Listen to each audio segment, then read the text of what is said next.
Hello student, चलिए आइए।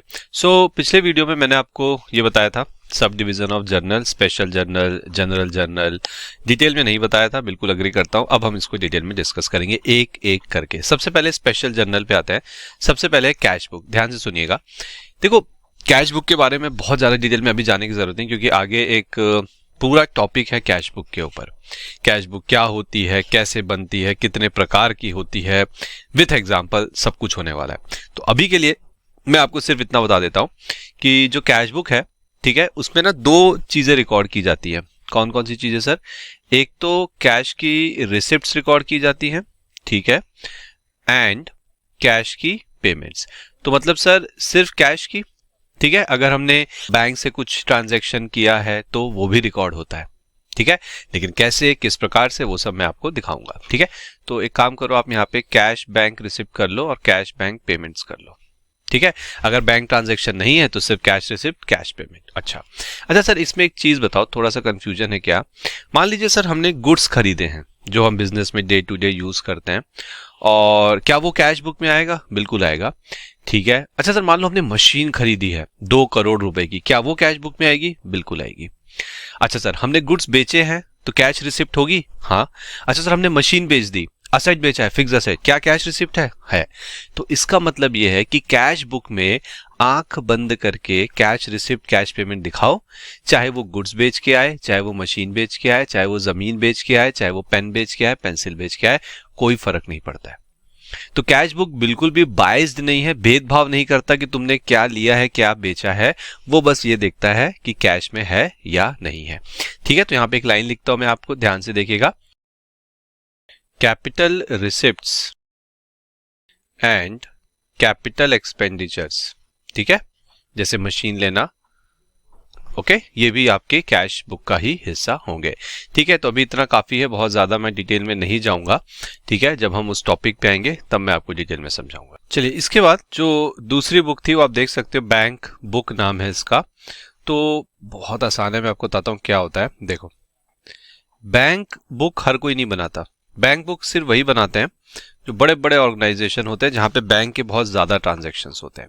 अब इसके अंदर क्या रिकॉर्ड किया जाता है? ओनली बैंक ट्रांजैक्शन, यानी कि आपने चेक से पेमेंट किया है, चेक से रिसीव किया है, या ऑनलाइन फंड ट्रांसफर किए हैं, ऑनलाइन फंड रिसीव किया है, बस।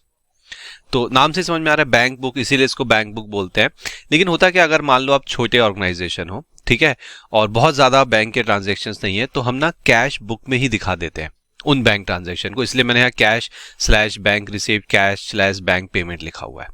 तो अगर आप बहुत बड़े ऑर्गेनाइजेशन हो, बहुत ज्यादा बैंक के ट्रांजेक्शन है, तब बैंक बुक बनाओ जिसमें सिर्फ बैंक के ट्रांजेक्शन आप दिखाओगे, सिर्फ बैंक के ट्रांजेक्शन। चाहे आपने कोई भी चीज खरीद, चाहे आपने कोई एसेट खरीदा हो, चाहे आपने कोई मशीन खरीदी हो, गुड्स खरीदे हो, पेन, पेंसिल, प्रिंटिंग स्टेशन, कुछ भी, कोई फर्क नहीं पड़ता, जैसे मैंने आपको कैश बुक में समझाया था, ठीक है।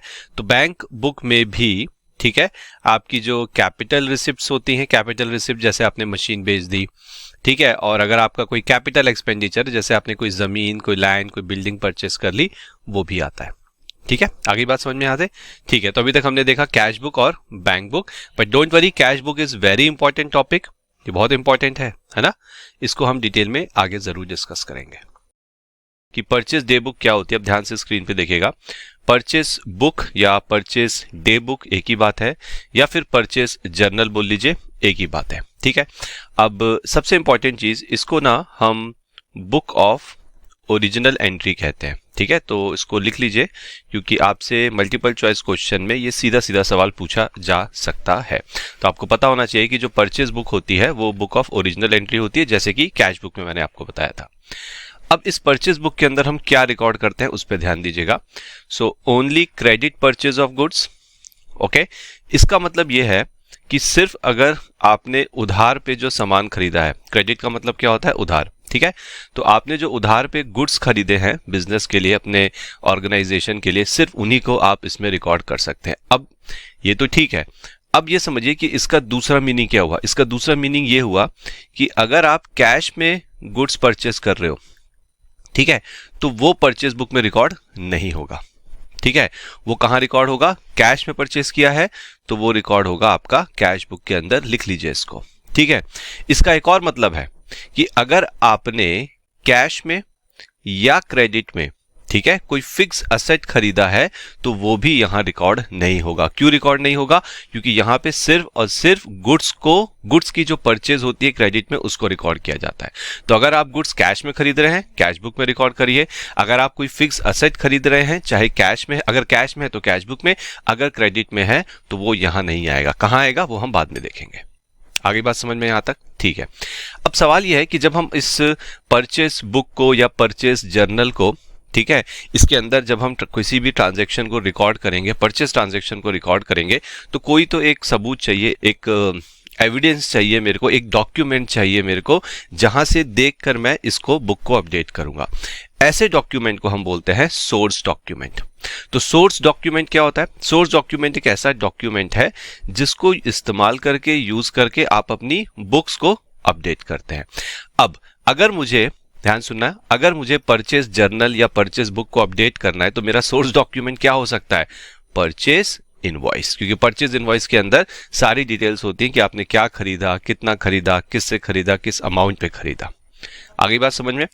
Now credit purchase of capital asset not recorded. मैं आपको ऑलरेडी बता चुका हूं कि अगर आपने क्रेडिट में कोई कैपिटल असेट यानी कि फिक्स असेट खरीदा है, जैसे कि मशीन, ठीक है, जैसे कि कोई इक्विपमेंट, जैसे कि कोई बिल्डिंग, ठीक है, तो वो आप यहां रिकॉर्ड नहीं कर सकते। चलिए, अब इसके बाद ये रहा एक सिंपल सा फॉर्मेट आपके परचेस, क्रेडिट परचेस ट्रांजैक्शंस को रिकॉर्ड करने के लिए, ठीक है। सबसे पहले हम डेट लिखेंगे, उसके बाद पर्टिकुलर्स। अच्छा, पर्टिकुलर्स में क्या लिखना है मैं आपको बता देता हूं। पर्टिकुलर्स के अंदर सबसे पहले हम लिखेंगे सप्लायर का नाम, यानी कि जिससे आपने परचेस किया है उसका नाम यहां पे लिखना पड़ेगा आपको। फिर उसके बाद आप डिटेल्स लिखेंगे कि आपने क्या परचेस किया है, ठीक है। चलिए हम ये मान के चलते हैं, मान लीजिए आप क्लोथ परचेस करते हैं, कपड़ा परचेस करते हैं, तो आपने 100 मीटर कपड़ा लिया है और जो रेट है वो है 50 रुपए पर मीटर। इस प्रकार से आपको लिखना पड़ेगा डिटेल में। आगे बात समझ में? उसके बाद तीसरे कॉलम में जिसका नाम है इनवर्ड इनवॉइस नंबर। अब ये क्या होता है? कुछ नहीं, इसी को परचेज इनवॉइस नंबर भी कहा जाता है। तो ये भी लिख लीजिए क्या, कि परचेज इनवॉइस नंबर को इनवर्ड इनवॉइस नंबर भी कहते हैं। मल्टीपल चॉइस क्वेश्चन में बिल्कुल पूछा जा सकता है आपसे। फिर यहाँ पे लेजर फोलियो, यानी कि जब आप पोस्टिंग करेंगे तो वहां पे कौन सा नंबर होगा, और यहाँ पे अमाउंट। तो ये एक सिंपल बेसिक सा फॉर्मेट है आपके क्रेडिट परचेस ट्रांजैक्शंस को रिकॉर्ड करने के लिए। चलिए, परचेस बुक हमने डिस्कस कर ली, अब बात करते हैं परचेज रिटर्न बुक पे। बहुत आसान है। परचेज रिटर्न बुक, जिसे हम रिटर्न आउटवर्ड बुक भी बोलते हैं, ठीक है, दोनों नाम आप आपकी नोटबुक में होने चाहिए, ठीक है, और ये सब कुछ आपको अपनी नोटबुक में लिखना है। अब एक चीज सोचो, आप परचेज बुक में क्या रिकॉर्ड करते थे? Sir, credit purchase of goods को रिकॉर्ड करते थे, ठीक है। तो परचेज रिटर्न बुक में क्या रिकॉर्ड करोगे? सर, वो जो गुड्स हमने परचेज किए थे क्रेडिट पे, अगर उसमें से कुछ गुड्स हमने अपने सप्लायर को वापस कर दिए हैं, रिटर्न कर दिए हैं, किसी भी XYZ रीजन की वजह से, शायद गुड्स स्टैंडर्ड के हिसाब से नहीं थे, शायद गुड्स डिफेक्टिव थे, या फिर हमने ज्यादा रिसीव कर लिया, कोई भी रीजन हो सकता है, ठीक है। अगर आप उन गुड्स को वापस कर रहे हैं तो वो आप परचेज रिटर्न बुक में दिखाएंगे। बस इतनी सी बात है, ठीक है। चलो, so goods return originally purchase on credit. तो जो गुड्स आपने ओरिजिनली शुरुआत में क्रेडिट में परचेज किए थे, बस उन्हीं की रिटर्न यहां पे आएगी। तो इसका मतलब ये हुआ सर, अगर हमने कुछ गुड्स कैश में खरीदे थे तो ऑब्वियसली आपने उसको परचेज बुक में तो नहीं दिखाया होगा, कैश बुक में दिखाया होगा, तो उसका रिटर्न भी यहां नहीं आएगा। आगे बात समझ में? अगर आपने कोई मशीन, कोई फिक्स एसेट खरीदा था, अब आप उसे वापस कर रहे हो, वो भी यहां नहीं आएगा, ठीक है। और परचेज रिटर्न बुक भी आपकी बुक ऑफ ओरिजिनल एंट्री होती है, ओके। एंड इसके लिए जो सोर्स डॉक्यूमेंट मैंने आपको बताया था, परचेज बुक में सोर्स डॉक्यूमेंट का मतलब क्या होता है, ठीक है। अगर इसके लिए आपको जो सोर्स डॉक्यूमेंट चाहिए वो आप ध्यान से देखिएगा। Debit note issued to supplier. देखो होता क्या है, जब आप परचेज करते हो, ठीक है, ओरिजिनली आपने परचेज किया, तो आप एंट्री क्या करते हो? परचेज अकाउंट डेबिट और सप्लायर के अकाउंट को क्रेडिट कर देते हो। यही एंट्री होती है क्रेडिट परचेज की। हाँ, अब आप क्या कर रहे हो? सर, अब हम ना सप्लायर को गुड्स वापस कर रहे हैं। तो अगर आप सप्लायर को गुड्स वापस कर रहे हो तो उसके अकाउंट को थोड़ा कम करना पड़ेगा। अभी आपने उसके अकाउंट को क्या किया हुआ है? क्रेडिट, यानी कि पैसे देने हैं, लायबिलिटी है। लेकिन जैसे ही गुड्स वापस कर दोगे, अब तो पैसे नहीं देने, आई बात समझ में? तो आप सप्लायर के अकाउंट को क्या करोगे, अब रिवर्स करोगे, यानी कि डेबिट करोगे। इसलिए आप सप्लायर को एक डॉक्यूमेंट दोगे जिसका नाम है debit note issued to supplier, और उसके बदले में सप्लायर आपको क्या देगा, credit note receipt from supplier. तो ये मत सोचो दो अलग चीजें हैं। डेबिट नोट आप सप्लायर को भेजते हो, क्यों? क्योंकि आप सप्लायर को बताते हो कि मैं तुम्हारे अकाउंट को अब डेबिट कर रहा हूं। क्रेडिट नोट सप्लायर आपको भेजता है और आपको यह बताता है कि मैं तुम्हारे अकाउंट को अब क्रेडिट करके क्लोज कर रहा हूं। ये होती है कहानी। तो ये 2 पॉइंट प्लीज याद रखिएगा कि जो सोर्स डॉक्यूमेंट है, जिसको देख के, जिसके बेस पे जो एविडेंस है, सबूत है आपकी परचेज रिटर्न का या रिटर्न आउटवर्ड का, वो है डेबिट नोट जो आप सप्लायर को देते हो, या फिर जो आपको सप्लायर से क्रेडिट नोट मिला। नॉर्मली 99.99% केसेस में वो ये होता है, डेबिट नोट जो हमने दिया है हम इसके बेस पे रिकॉर्ड करेंगे। ठीक है, अब ये रहा सिंपल सा format, date particular, debit note number LF और रुपीस। डेबिट नोट नंबर यानी कि जो आपने सप्लायर को दिया है। आगे कहानी समझ में? बस ये होती है परचेज रिटर्न बुक। सो अब हम देखते हैं सेल्स बुक, जिसको हम सेल्स जर्नल भी कहते हैं, और ये भी बुक ऑफ ओरिजिनल एंट्री में ही आती है। जैसे कि आपकी परचेज बुक थी, परचेज रिटर्न बुक थी, sales book, sales return book, ये भी आपकी बुक ऑफ ओरिजिनल एंट्री ही कहलाती है। क्यों? क्योंकि जो सेल्स की एंट्रीज होती है सबसे पहले यहीं पास की जाती है, यहीं रिकॉर्ड किया जाता है सेल्स को। अब इसके अंदर हम क्या रिकॉर्ड करते हैं? सेल्स बुक के अंदर हम रिकॉर्ड करते हैं credit sales of goods only. इसका मतलब यह है कि अगर आप कोई अपना फिक्स एसेट बेच रहे हैं, ठीक है, वो यहां पे रिकॉर्ड नहीं होगा, क्योंकि हमें सिर्फ गुड्स का ही रिकॉर्ड करना है। दूसरी बात, इसका मतलब ये भी है कि अगर आप कैश में गुड्स बेच रहे हैं या आप कैश में कोई फिक्स एसेट बेच रहे हैं, वो भी यहां रिकॉर्ड नहीं होगा, क्योंकि यहां पे सिर्फ और सिर्फ क्रेडिट सेल ही रिकॉर्ड की जाती है, वो भी किसकी? गुड्स की। अब जब आप इस सेल्स को रिकॉर्ड करोगे, कौन सी सेल्स को? क्रेडिट सेल ऑफ गुड्स को, तो आपको एक डॉक्यूमेंट चाहिए, एक सबूत चाहिए, जिससे देख के आप वो रिकॉर्डिंग करोगे। उसे हम बोलते हैं सेल्स इनवॉइस, जिसके बारे में आप बहुत अच्छे से जानते होंगे। जब भी हम कोई चीज बेचते हैं तो उसके साथ एक बिल भी होता है, आपने भी कई बार लिया होगा जब आपने कुछ परचेज किया होगा। अब ये जो सेल्स बुक है, जिसको हम सेल्स जर्नल भी बोलते हैं, इसकी इंफॉर्मेशन को रिकॉर्ड करने के लिए ये एक सिंपल बेसिक फॉर्मेट है। यहां पे आप तारीख लिखेंगे, किस दिन आपने सेल करी थी। यहां पे आप उसका नाम लिखेंगे, किसका नाम लिखेंगे? कस्टमर का नाम, जिसको आपने सेल करी थी, क्या क्या सेल किया था, किस प्राइस पे सेल किया था, क्या डिस्काउंट दिया, नहीं दिया, वो सब कुछ आपको यहां पे लिखना है।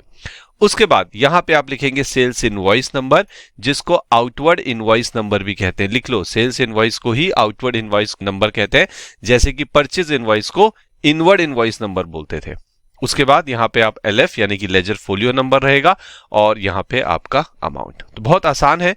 अगर आपने परचेज बुक अच्छे से समझा तो सेल्स बुक आपको बहुत आराम से समझ में आ गया होगा। इसके बाद सेल्स रिटर्न बुक पे भी बात कर ही लेते हैं, बहुत सिंपल है। तो सेल्स रिटर्न बुक, जिसको हम रिटर्न इनवर्ड बुक बोलते हैं, ठीक है, इसके अंदर क्या रिकॉर्ड किया जाता है? Return of goods originally sold in credit, यानी कि आपने जो गुड्स, ठीक है, ओरिजिनली सेल किए थे क्रेडिट पे, यानी कि जिनको आपने यहां रिकॉर्ड किया था इस फॉर्मेट के अंदर, अगर वो गुड्स कल को वापस आते हैं, सेल्स रिटर्न होके आते हैं, उनको आप यहां रिकॉर्ड करोगे। तो इसका मतलब ये हुआ सर कि जैसे कि हम यहां पे कैश सेल्स नहीं दिखाएंगे, फिक्स एसेट की सेल्स नहीं दिखाएंगे, तो कल को अगर वो रिटर्न होके आ गए तो वो भी यहां पे नहीं आएंगे, बिल्कुल भी नहीं। आगे बात समझ में? So return of goods originally sold in credit will be recorded here. Okay, अब सोर्स डॉक्यूमेंट क्या होगा? जैसे आपको याद होगा परचेज रिटर्न बुक में हमने डेबिट नोट को सोर्स डॉक्यूमेंट बोला था, यहां पे आपका सोर्स डॉक्यूमेंट हो जाएगा क्रेडिट नोट। तो फॉर्मेट में आप देख सकते हैं क्रेडिट नोट नंबर आपको लिखना है। यहां पे आप तारीख लिखेंगे, ठीक है, यहां पे आप पर्टिकुलर्स लिखेंगे, यानी कि कौन से कस्टमर ने आपको रिटर्न किया है, क्या रिटर्न किया है, किस प्राइस पे रिटर्न हुआ है, जो भी इंफॉर्मेशन दे रहेगी वो आप यहां मेंशन करेंगे। लेजर फोलियो और फिर आ गया आपका रुपीस। तो बहुत आसान है, फॉर्मेट तो बहुत ही आसान है, और जो आपको समझना है, याद रखने वाली चीज है कि क्या रिकॉर्ड होता है, क्या नहीं रिकॉर्ड होता है, वो भी बहुत आसान है। एक काम करते हैं, चलिए क्विकली यहां पे लिख लेते हैं कि कौन सी चीज नहीं रिकॉर्ड होगी सेल्स बुक में। ओके, चलिए साथ में लिखिए इसको, नॉट टू बी रिकॉर्डेड। ठीक है, नॉट टू बी रिकॉर्डेड में सबसे पहले चीज आएगी आपकी एनी कैश सेल। कोई भी कैश सेल अगर आप कर रहे हो वो रिकॉर्ड नहीं करेंगे। ठीक है, चलो यह एक काम करते हैं, कैश सेल ऑफ गुड्स नहीं रिकॉर्ड करेंगे। उसके बाद cash cell of fix asset भी नहीं रिकॉर्ड करेंगे। और सर अगर फिक्स एसेट को क्रेडिट में बेचा तो credit sale of fixed asset वो भी रिकॉर्ड नहीं करेंगे। क्यों? क्योंकि हम सिर्फ गुड्स की क्रेडिट सेल को रिकॉर्ड करते हैं। आगे बात समझ में? बढ़िया है। चलिए लिख लीजिए इसको अपनी नोटबुक में। डिवीजन ऑफ जर्नल में हमने अभी तक कौन कौन सी बुक्स देख ली हैं। हमने कैश बुक का थोड़ा इंट्रोडक्शन देखा, बैंक बुक का देखा, और मैंने कहा ये मैं आपको आगे बताऊंगा, तो मैं बताऊंगा डिटेल में। परचेज डे बुक हमने समझ ली अच्छे से, एग्जाम्पल देख लिया। सेल्स डे बुक हो गई, purchase return, sales return book हो गई। अब ध्यान समझिएगा, ये जो 7वां और 8वां नंबर है, बिल्स रिसीवेबल और बिल्स पेएबल बुक, ये हम डिस्कस करेंगे जब हम बिल्स ऑफ एक्सचेंज चैप्टर करेंगे। ठीक है, तो आपका जो सिलेबस में अगली यूनिट है, ठीक है, जिसमें स्पेशल ट्रांजैक्शन उसका नाम है, उसमें एक चैप्टर है बिल्स ऑफ एक्सचेंज। वहां पे मैं आपको बताऊंगा कि ये BR यानी कि बिल रिसीवेबल बुक और बिल्स पेएबल बुक क्या होती है। ठीक है, अब हम बात करेंगे जनरल जर्नल पे, जिसको हम बोलते हैं जर्नल प्रॉपर। चलिए, तो अगर आपने ध्यान दिया होगा, नोटिस किया होगा, तो अगर मैं बात करूं कि भाई क्रेडिट परचेस कहां रिकॉर्ड करोगे गुड्स की, तो आप बोलोगे सर परचेस बुक। अगर मैं कहूं कि कैश परचेस कहां रिकॉर्ड करोगे आप, चाहे गुड्स की हो चाहे वो किसी कैपिटल एसेट की हो, तो आप बोलोगे कैश बुक। अगर मैं कहूं आपसे कि आप सेल्स कहां रिकॉर्ड करोगे, तो आप पूछोगे सर कौन सी सेल, क्रेडिट सेल? हाँ सर, सेल्स बुक में गुड्स की। और अगर कैश सेल हो रही है तो कैश बुक में। ठीक है, अगर मैं आपसे बोलूं कि परचेस रिटर्न या सेल्स रिटर्न कहां रिकॉर्ड करोगे, तो आप कहोगे सर इन दोनों बुक्स के अंदर। लेकिन कुछ ट्रांजैक्शंस ऐसे होते हैं जो इन बुक्स में नहीं आते। जो जितनी बुक्स मैंने आपको अभी तक पढ़ाई हैं, समझाई हैं, आपने क्वेश्चन किए हैं, कुछ ट्रांजैक्शंस ऐसे होते हैं जो इस बुक्स के अंदर नहीं आते। सर एक दो एग्जाम्पल दे दो। ये देखिए, जैसे कि एक एंट्री पास करता हूं मैं, profit and loss account debit. ठीक है, मान के चलिए 100 रुपए है, टू डेप्रिसिएशन अकाउंट। ठीक है, आपने क्या किया, डेप्रिसिएशन को P&L अकाउंट में ले जाके राइट ऑफ कर दिया, चार्ज कर दिया बोल सकते हैं आप। अब अगर मैं आपसे पूछूं कि ये जो ट्रांजैक्शन है डेप्रिसिएशन को P&L अकाउंट में चार्ज करने का, ठीक है, इसे आप कहां रिकॉर्ड करोगे? परचेज बुक में, सेल्स बुक में, या रिटर्न बुक्स के अंदर? सोच के देखिए, कहीं भी नहीं। ना ये परचेज है, ना ये सेल्स है, ना ये किसी तरह की रिटर्न है। तो ये किसी भी बुक में इस प्रकार के जो ट्रांजैक्शंस होते हैं, चाहे आप P&L अकाउंट टू सैलरी बोल दीजिए, मतलब मैं बात कर रहा हूं वो सारे खर्चे, वो सारे एक्सपेंसेस जिनको अंत में हम P&L अकाउंट से राइट ऑफ कर देते हैं, वो किसी बुक्स में नहीं जाते। तो ऐसे ट्रांजैक्शंस को हम रिकॉर्ड करते हैं जनरल जर्नल के अंदर, जिसको हम बोलते हैं जर्नल प्रॉपर। तो अगर आपसे पूछा जाए कि भाई बताओ जर्नल प्रॉपर कौन सी बुक है, तो आप बोलोगे वो सारे ट्रांजैक्शन जो कहीं और रिकॉर्ड नहीं होते हैं, किसी और बुक में रिकॉर्ड नहीं हो सकते, उन्हें हम जर्नल प्रॉपर यानी कि जनरल जर्नल के अंदर रिकॉर्ड करते हैं। अब देखिए, कुछ टोटल 4 से 5 तरह के ट्रांजैक्शंस ऐसे होंगे, जैसे कि ओपनिंग एंट्रीज, ठीक है, closing entries, transfer entry, adjusting entry और रेक्टिफिकेशन ऑफ एंट्री। तो आगे बढ़ने से पहले मैं आपको पहले ही बता दूं कि जो रेक्टिफिकेशन ऑफ एंट्रीज है और जो एडजस्टिंग एंट्रीज हैं, ये दोनों टॉपिक हम डिस्कस लेटर यानी कि बाद में करेंगे, अभी नहीं। रेक्टिफिकेशन के ऊपर तो पूरा एक चैप्टर है, पूरा टॉपिक है with question answers. Adjusting entry भी वहीं डिस्कस किया जाएगा। ठीक है, तो इन दोनों को छोड़ के बाकी के जो 3 है, ओपनिंग एंट्री क्या होती है, क्लोजिंग एंट्री क्या होती है, ट्रांसफर एंट्री क्या होती है, फटाफट अपनी नोटबुक में लिखना मेरे साथ। पहले बात करते हैं कि ओपनिंग एंट्री क्या होती है। जैसे कि नाम से समझ में आता है, ये ना फर्स्ट एंट्री होती है। जब आप अपना बिजनेस स्टार्ट करते हो, नया बिजनेस, एकदम ताजा ताजा बिजनेस स्टार्ट किया है, तो इमेजिन करो आपने एक नया रेस्टोरेंट खोला, बढ़िया बिल्डिंग है, टेबल फर्नीचर सब्जी भाजी सब लेके आ गए आप। अकाउंट बुक्स के अंदर क्या होगा? कुछ भी नहीं, खाली होगा। सबसे पहले क्या लिखोगे? सबसे पहले लिखोगे मेरे पास बैंक में इतना पैसा है। फिर आप लिखोगे कि मेरे पास इतने के एसेट्स हैं। फिर आप लिखोगे कि भाई इतने का सामान मैंने अपने सप्लायर से खरीदा हुआ है, तो इतने के क्रेडिटर्स हैं, एटसेट्रा एटसेट्रा। तो इन चीज, जो चीज आपके पास ऑलरेडी है, सबसे पहले आप उसको रिकॉर्ड करोगे। तो वो जब रिकॉर्ड करोगे तो एक एंट्री पास करोगे कि इतना इतना एसेट है, इतनी इतनी लायबिलिटी है, इतनी इतनी कैपिटल है। उसको बोलते हैं ओपनिंग एंट्रीज। तो ओपनिंग एंट्री या तो आपकी फर्स्ट एंट्री होती है, ठीक है, जब आप नया बिजनेस स्टार्ट करते हो तो उस समय जो सबसे पहली एंट्री पास करते हो, असेट, लायबिलिटीज और इक्विटी। इक्विटी का यहां पे मतलब है कैपिटल, ठीक है, मतलब जो सबसे पहली एंट्री आप पास करते हो असेट को लाने के लिए बुक्स में, लायबिलिटीज को लाने के लिए बुक्स में और इक्विटी को लाने के लिए बुक्स में, उसे हम बोलते हैं ओपनिंग एंट्री। इसके अलावा जब एक साल खत्म होता है तो जब, और उसके बाद जब अगला साल स्टार्ट होता है, फॉर एग्जांपल कि 31 दिसंबर 2021, तो अगला साल कब चालू होगा? 1 जनवरी 2022। इस दिन आप अपनी बुक्स में एक एंट्री पास करते हो साल के शुरुआत में, उसे भी बोलते हैं ओपनिंग एंट्री। ठीक है, तो ये ओपनिंग एंट्री या तो फर्स्ट एंट्री बोल सकते हो आप। फर्स्ट एंट्री किस केस में हो जाएगी, कोई नया बिजनेस है, या फिर ब्रॉट फॉरवर्ड एंट्री। ये मैंने यहां लिखा हुआ है B/F का मतलब है brought forward entry. Brought forward entry का मतलब होता है पिछले साल के एंड से, यानी कि यहां से यहां एक एंट्री लेके आते हैं। ये मैं आपको समझाऊंगा एग्जाम्पल के साथ आगे, डोंट वरी।